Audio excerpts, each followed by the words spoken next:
This is the Grappler Show, episode 63, Rich Killer Valdez.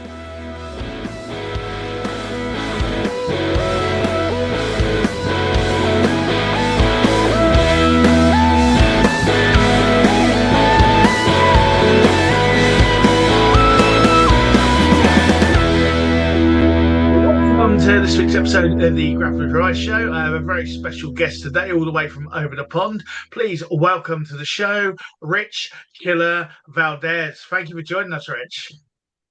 Hey, thank you for having me, brother. Now, our first question, if it's your first time on the show, is where did it all begin for you? Let's see. It was mainly in high school. Uh, Somebody told me I was too short for football and to join wrestling. So that's what I did. And once I got into there, it kind of all snowballed. I got hooked right away, real quick. It was very how do I say aggressive, and it was definitely my style, especially when I was younger. I was a very angry child. You done anything? Obviously, you say you were trying football. Had you done any sort of combat sports before that? No combat sports at all. I was kind of just a soccer, football, racing speedway. You guys have flat track out there too. Mhm. I almost got sent out to England to go race some speedway out there, but my mom wouldn't let me. So I ended up doing No. football out here instead. Okay. What was that transition like then? Because obviously you've been doing that sort of stuff, and they're saying, "Hey, we think you should do wrestling," and it's a bit of a jump because I mean they're both intense, but in different ways. What was that like? Can you remember? I mean, how old were you at that point? Can you remember what it was like? Honestly, I have very bad memory of my childhood, but it was around high school when I actually made the change. I would say probably about middle school is when it happened Mhm. officially.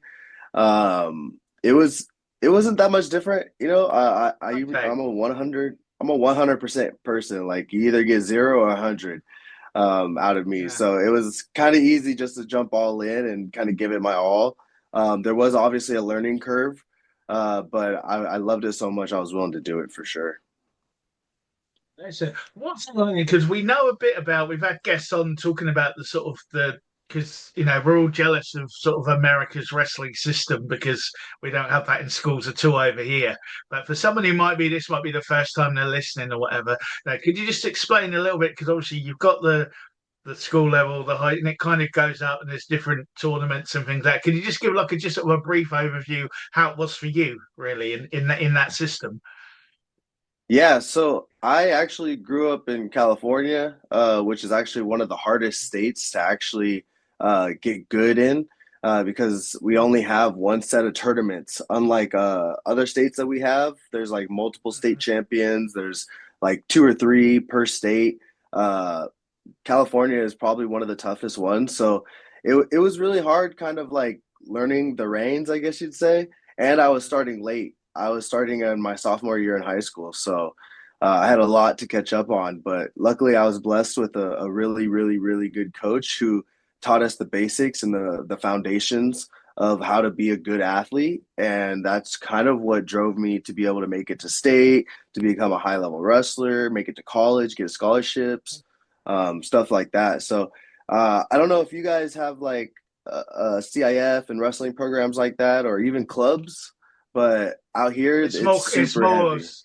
it's more just clubs over here, and then there are different levels and tournaments like to go up to like the national level and the international level. But school wise now, it's not. It's just more if you're lucky enough to live near somewhere that does it, you'll get to do it, kind of thing. So for me, growing up, Got there it. was nothing at all. Got a bit of judo in, and it's really annoying now because I'm 49 now, and now I've got into the wrestling, so I did pro wrestling for a while as well, and maybe again, but it was like just different things around. And now I'm 49. I've got a jiu-jitsu club I'm part of that does wrestling, that does MMA, that does judo. It's all under one roof. But in a Heck way, I yeah. wish I was still about 18, 19 to get the full benefit of it because the movement Yeah. isn't what it was.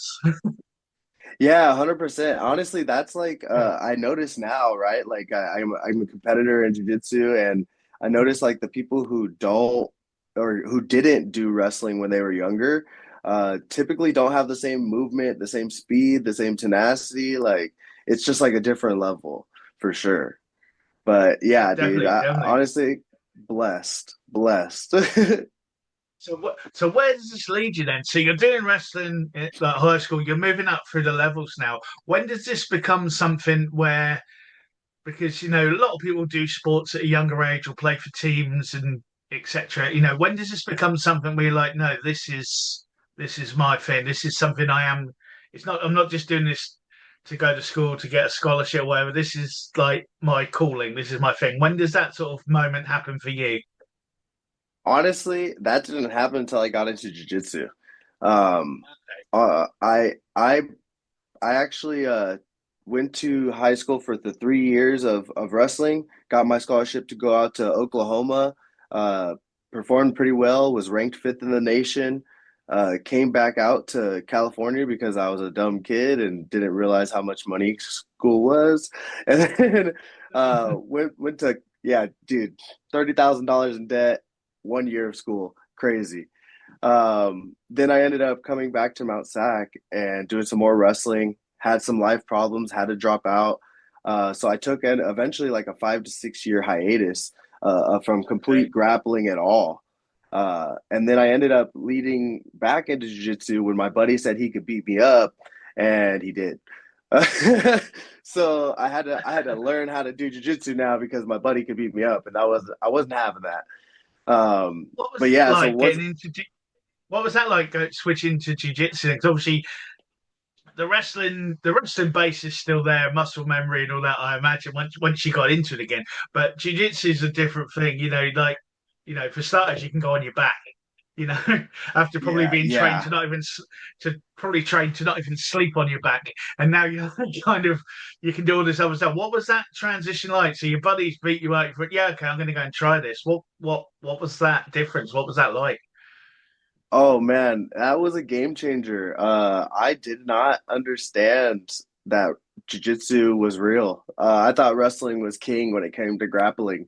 But at the end of the day, I now I'm a firm believer in jiu-jitsu, and it's king over damn near everything.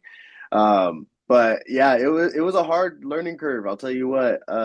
It was definitely different. I had to learn not to be on my or not to be scared to go on my back. I had to learn not to leave my arms out there because as wrestlers, we're very thick-headed and determined to do what we want to do and go through it no matter what.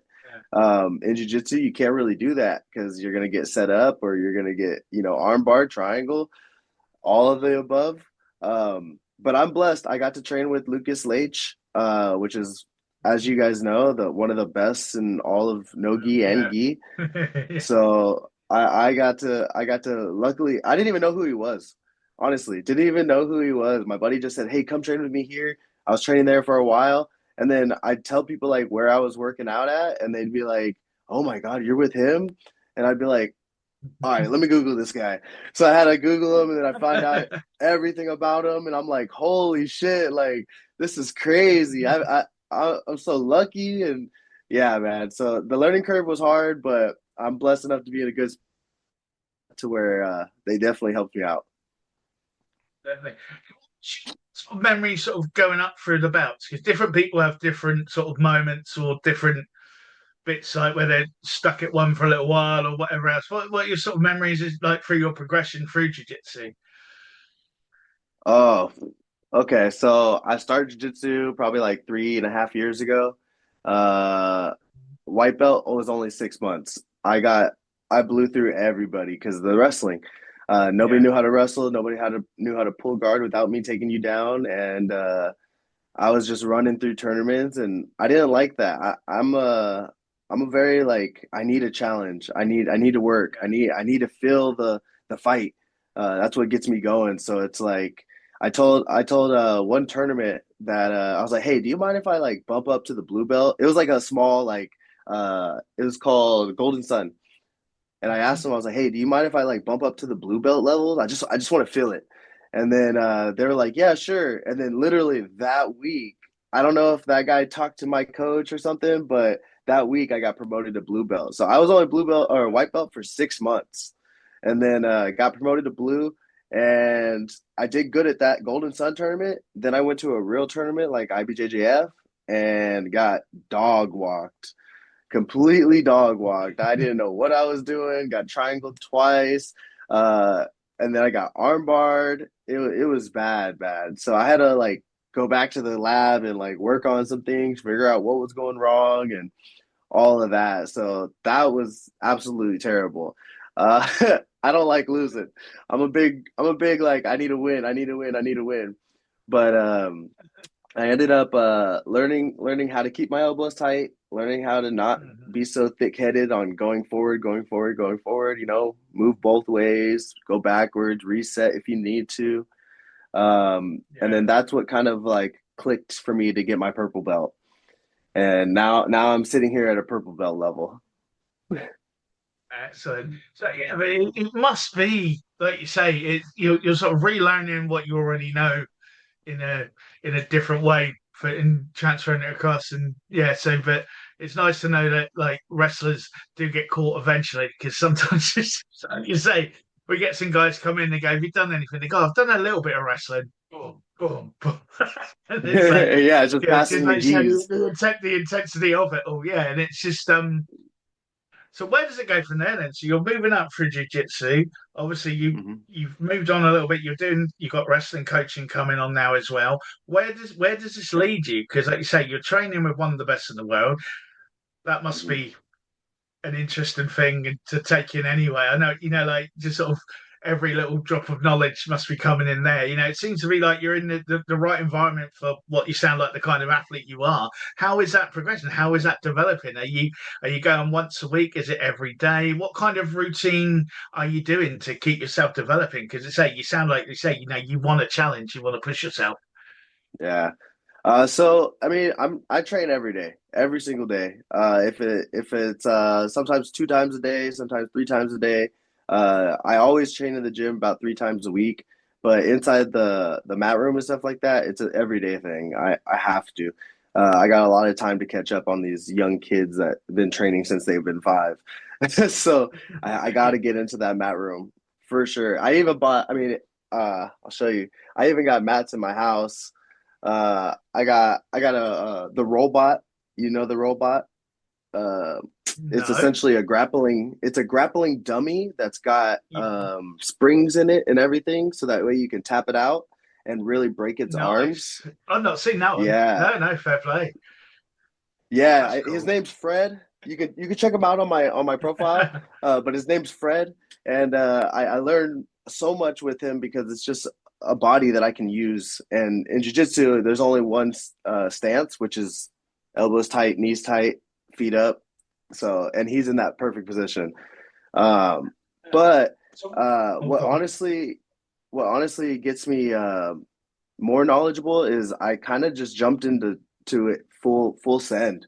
I now do production for Subversive, Daima. I also uh, fight every day, like every Yeah. day I can. I go to tournaments as much as possible, even if it's just to go support my team. I coach now. I got into wrestling coaching too, so I'm getting back to my wrestling roots and everything too. But I'm just full send. I can't help it. I'm hooked. Yeah, fair enough. So what you said about training and being on the mat. What sort of stuff are you doing? I imagine there's sort of training, conditioning like in the gym as well. What sort of things for people listening to this going like, I go to jiu-jitsu a couple of times a week. I want to get better. Maybe what do I need to do off the mat to help me? What sort of advice would you give them for that? Oh, strength and conditioning. Number one. That's the number one thing you gotta do. Strength isn't everything, but lack of it is. If you're not, if you're at getting up to those higher levels and those longer matches, it's definitely strength is needed because you need to slow things down. You need to be able to pick things up. Whatever it may be, you need to be able to stop the person from doing what they want to do. And like wrestling, right? You got to assert your dominance and kind of make them wrestle your match. It's the same thing for grappling, the same thing for jiu-jitsu. You got to be able to use your strength. So I would 100% say that conditioning is obviously king. If you can break a man, you can make him do anything, and that's just what it comes down to off the mat. Are there any exercises you would recommend for people? Maybe like say that they can do it Ooh. because some people a lot of people go to the gym and they're just sort of doing dumbbells and things like that. Would you or exercise bikes or things like that? Are there specific things that you think that worked for you? Like that one really got me. Oh no, got Yeah, me in I shape, would. got me ready. Yeah, I would definitely say Zerchers. Anything Zercher, which is essentially when you're just carrying the weight on your elbows and you're holding it like in front of you. Uh, Obviously, it deloads the weight from being on your lower spine, so you're not going to get that back pain from like regular squats. But if you can do Zercher lunges, Zercher like split squats, or Zercher squats, you're going to be able to lift anybody up from any position because of how deep you can get with that Zercher lift. That's on my number one. So, Number one. oh, that's cool. No, or thank you for that. Oh. or go to my personal trainer, Smith Forged. I'm just saying. I'm not saying anything. I'm just saying.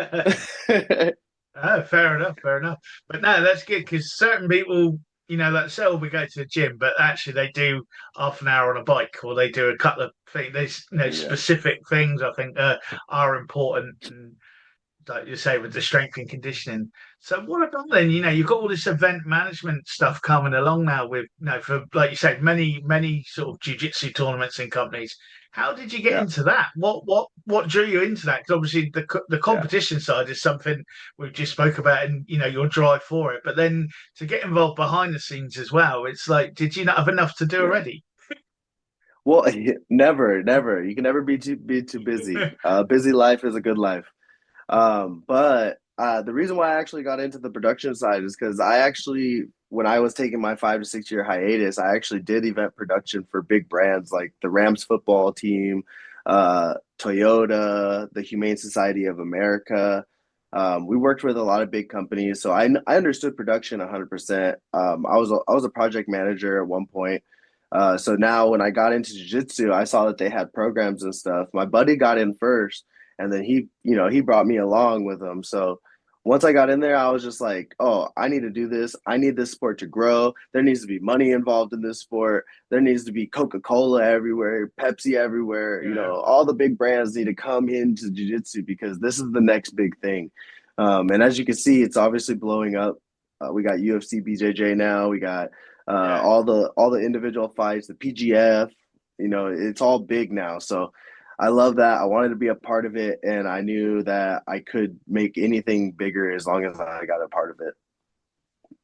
So I mean, yes, a lot of it does seem to be blown up. One of the big ones we're just happy about in the UK now is they finally put Real American Freestyle on YouTube. So if you don't live in America, you can finally Yes. watch all the episodes on YouTube because we've been waiting for that because it's not been available. And again, that's another element where there's money being chucked into it and they're trying to develop, like you say, UFC, BJJ. What needs to happen next? Do you think, in your opinion, then what's next to because it's there now, it's getting established. What's the next step do you think to there's even talk at the moment of like grappling in the Olympics coming. They're discussing that at the moment as well. So what do you Yeah. think? What do we need to do to make that happen? What's the next sort of growth phase, would you say? I think we need to make it a standard in our colleges and our high schools. I think that'll make it really solidify because that's how it goes for wrestling, right? Is high school wrestling and then college wrestling and then you go to the Olympics. It's got to be the same thing for jiu-jitsu. It's got to be high school, college, and then there's the private sector of jiu-jitsu and then the Olympic side. Yeah, I think that's exactly how it's going to go. I think people need to solidify rule sets because as you guys know, there's so many different rule sets. You got ADCC, JJ World League, IBJJF. There's so many different rule sets. There's sub only, no, EBI overtime. There's so many different types of rule set. I think once we solidify on what's a good rule set to be able to push the pace, but not like be only wrestling based. I think that'll be a good balance, and then we'll be able to take that and show it to the big industries and be like, hey, support us. And then they'll feel comfortable being like, okay, maybe this is the one that's going to go. Yeah. No, that makes sense. What do you think on? There's been a lot of things, especially with the BJJ side of it. What's your opinion on sort of the martial disappearing from the martial arts? You know, people sort of saying, well, it's not really, it's not combat anymore because from when I've watched it, they just sit down and then move towards each other and things like that. The sort of the butt scooting controversy, which don't get me wrong, there's a lot of skill and technique in those leg locks, and I get that. But people, Mm-hmm. I've tried to get my friends to watch it, and they're going, "Well, he looks like a dog robbing his ass," you know. To Yeah. quite, it's that, and that's like the general public view of it. Or as my girlfriend, for ages, I've tried to get her into anything, but she just sees it as people hugging on the floor every time there's a big main event coming up UFC. I'm like, no, watch this one. You'll get it with this fight. And then they just hug for ages. And she's like, is this what you do when you go out? And I'm like, well, yeah, but not like that. I swear I What don't do look we like need that. to do? Yeah, yeah, exactly. So what do we need to do to shake that off or to bring that forward? Because people are saying, well, it's supposed to be a fight. They're just hugging or they're just walking around on their bums or whatever. What's that? I mean, I guess it comes from the rule set in some ways. But what do you think Yeah. needs to be to get the general public more involved? What do we need to do? I think it comes with the mass understanding of the sport itself. Like the more people that get involved with it, the more likely it's going to be that they'll understand what's going on and understand that it slows down once you get to the highest levels. Because that's like the same thing with wrestling, right? When you got two high level Yeah, guys, the score is going to be like 3-2, 1-0 at the end of the match. And yeah, it doesn't seem like they're doing a lot, but in wrestling, obviously, it looks like they're doing a lot because it's yeah, so fast paced, so constant. In jiu-jitsu, there's a little bit slower moments, a little bit more cuddling. Um, so I think it comes down to like we said before, the rule set having to be set up in a way to where it forces action. I think UFC's got a really good rule set right now where you kind of have to keep going, and yeah, if you don't move, they kind of reset you back up to your feet, and good luck, try it again. Then it comes down the butt sitting and all that stuff. I don't think butt sitting should be a thing at all. At all. I think you should have to work for yourself to be on top because at the end of the day, 90% of submissions come from the top position anyways. So I think you should always want to be on top regardless. no, so that's what I sort of think. Really, I mean, if you end up in that position through grapplings and takedowns, fair enough. But the matches where they just sort of bump fists and then they both sit down and move towards each other, it's just sort of I think Yeah, you're missing it. You're missing an element of your game. It's like to me, like it's like you've just read one exactly. chapter. I've read the leg lock chapter, but I haven't read anything else. You need to show. Yeah, I don't know. People might moan at me and beat me yeah. up for that, but And no. But that's sort of my thing on it. no, I'm 100% with you on that one Yeah, because, like, if you think about it, right, like at the highest levels, like Craig Jones, you got Gordon Ryan's, you got I don't want to say Mikey Musumeci because he's a butt sitter, but like at the highest level, you can do legs on top, like you can do that, you can do everything, but you can't just be sitting down. It's not good for the show of it all. We need to be more show centric when we're going into these fights. mm. No, I get that. I get that. So, what targets do you have now then? Because obviously you're still competing at you're an active competitor still, and you're still you're Mm-hmm. still bringing in the medals as well. You're event managing all these things. You're coaching and all that as well. What's left for you? Have you got any? Is there a bucket list of things that you still want to achieve in your career, or are there things that Oh you want yeah. to build up to? What have you got? So I wanna win worlds for ADCC. I want to win Nogi worlds for IBJJF. I want to get to Abu Dhabi. I want to be able to do a competition out there, whether that be gi or no gi. I'm not a gi guy, but if I got to do it to get out there, I will. Um, but yeah, I I just want to win it all. Anything and everything. I want belts. I want to be on the UFC. I want to be able to get paid to do this like at a higher level than what I'm getting paid at now. I'm blessed enough to have good sponsors, but sponsors aren't enough. I got to be able to make a good living competing. That's like my biggest thing. So I'm willing to do any show anywhere as long as I can get paid for it, and we're willing to grow and and get the sport bigger. Those are my two biggest things. I need to be able to grow myself, grow the sport, and keep going. That's something we're trying to do with our club at the moment with the wrestling. We're getting the kids through the doors more now and just trying to attract people in sort of at a grassroots level that hopefully it will then build up and then they'll stay with the club, develop, move into we got the jiu-jitsu as well. There's a bit of judo there as well, and Yeah. MMA or whatever, and just build that up. I mean, what philosophies do you have like, as a coach now then? I mean, are you coaching all ages? Have you got certain is Mhm. it sort of certain like established athletes, or are you just doing sort of the whole lot? What's your sort of coaching like and your strategies behind it? Yeah, so I coach everybody, kids like four all the way up to, high school level, and then I coach adults as well. Um, my big philosophy is learning what not to do. A lot of the game is learning what not to do. If you can learn what not to do, then you'll easily know what there is to do. And there's a lot of options when it comes to what to do. Um, my biggest thing is telling people it's about a process, right? It's you gotta learn in jiu-jitsu especially, right? You gotta learn how to defend yourself from all the submissions. You got to be able to learn how to get back on top when you're on bottom, because that's where you start when you first start jiu-jitsu. And then leading up through there all the way until you get to your subs. For wrestling, it's a little bit different. That's where I usually coach my kids. Um, for them, it's just all technique. Learn how to do everything perfectly. If you can learn it perfect the first time, you're not going to have problems later on. And the one thing that I've been saying the most to my kids is just give it your all. At the end of the day, if you give it your all in every position, in every spot, and everything that you're doing, the points will come, the wins will come, but you have to give it your all. You have to. You can't give up. Can't quit on yourself. Excellent. I like that. So if anyone's listening to this now and they're umming and ahhing, either they might be a parent or someone themselves who want to put their kids into, they're thinking about the whole martial arts thing, but and again, what we've had with wrestling is parents have Googled it and they're either seeing someone taking a belly to back suplex or someone's getting hit over the head with a steel chair and they think that's what we do. And but like what sort of advice would you give those sorts of people? Like, there's always been that person that's going to join the gym next week and they never have yet, or the parent who's got the Yeah. kid who wants them to do martial arts, but they're worried about it. What kind of advice would you give to that sort of person who might be listening?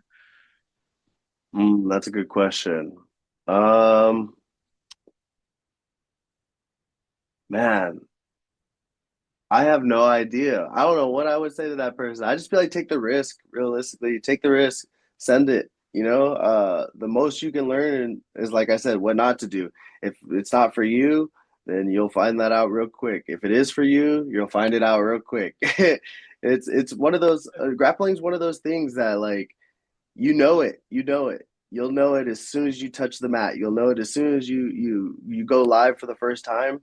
You'll know if it's for you or not. There's no real like in football, right? There's a team. It could be your fault. It could be the rest of the team's fault that you lost. In wrestling and jiu-jitsu, it's all accountable on you. How much work did you put in? How much did you really want this? It's all on you. So I think it teaches a lot of accountability. So, and discipline, obviously, to be able to make the weight, to be able to compete while depleted, to train while depleted. Um, you should be able to find a really good home. But that's the big thing too, is because it's so demanding on the body, it creates a void for family to come about in that little space. So when you do jujitsu, when you do wrestling, I've made the longest and the best connections in my life in those sports, because it's just so, like, you need to support your friend. They need to support you. My coach back in high school, I preach him so much because he's the best coach I've ever had in my life. But he used to always have this saying, which was, we stand alone together. And it's like, yeah, we're out there on a mat alone, but at the end of the day, we're still a team and we work together. I like that. I like that. So what are you up to nowadays? As you said, we know what you want to do in the future.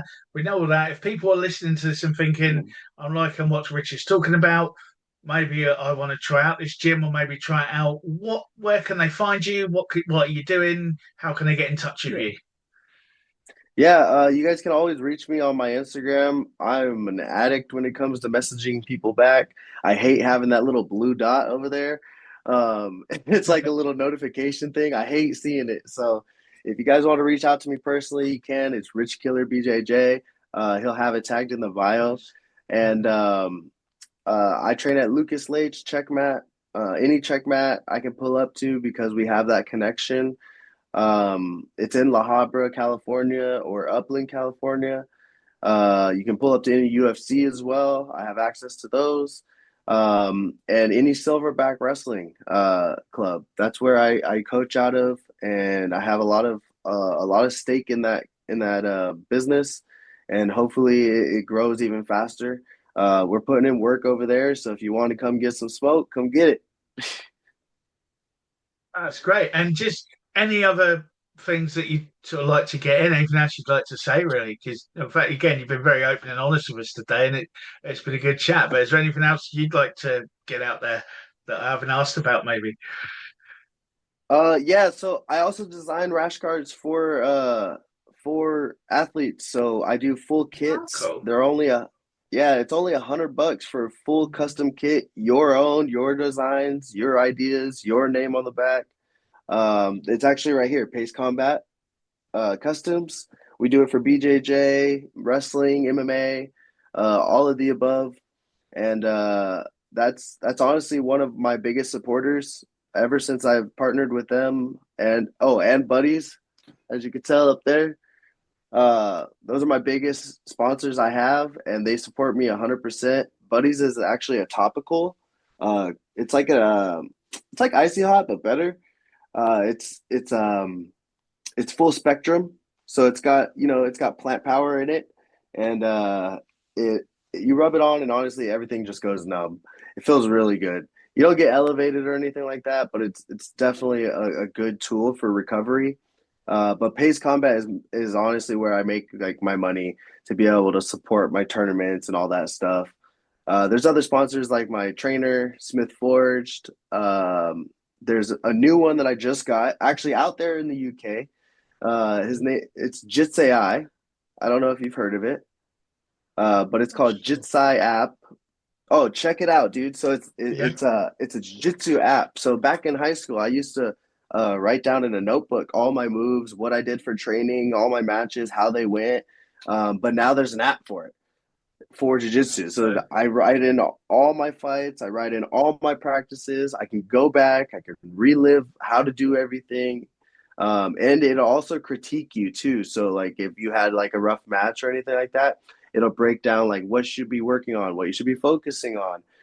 It's like almost like a little pocket coach. It's really cool. But excellent. that's basically I'll put all my connections. That's very well. I'll put all that into the show notes as well. So if anyone listening is interested in that, if you go to the grapplerride.com, it'll be in the episode show notes on there and everything. No, that's brilliant. Well, thank you so much for taking the time today. I know it's an early morning for you. And yeah, no, it's awesome having the show. Thank you for joining us. No, thank you, brother. I appreciate being here, and don't forget to follow them, guys. They're getting big real fast. Thank you so much again, Rich, for joining us on the show this week. It was awesome to have you on board and look forward to chatting to you in the future. Be sure to check out the show notes on the grapplerride.com for all the different links to Rich himself and the his gyms and all those cool things he was talking about there. So that brings this week's episode to an end again. I've been your host, Brett Summers. We'll be back next week with another guest. In the meantime, remember, new episodes drop at 7 a.m. UK time every Thursday, and you can watch them on YouTube. Please subscribe and enable notifications, and maybe leave us some comments when you do. And you can listen on Apple Podcasts, Audible, and Spotify, where again, if you can give us a follow and a share, It really does help us crawl out of the mire of mayhem that is podcast land. All we want to do is spread the gospel of grappling globally, and please help us to do that. It will be much, much appreciated. But as I say, our time is now out for this week. The clock has run down, so we will see you next week with another new guest. So stay safe and stay on the mats.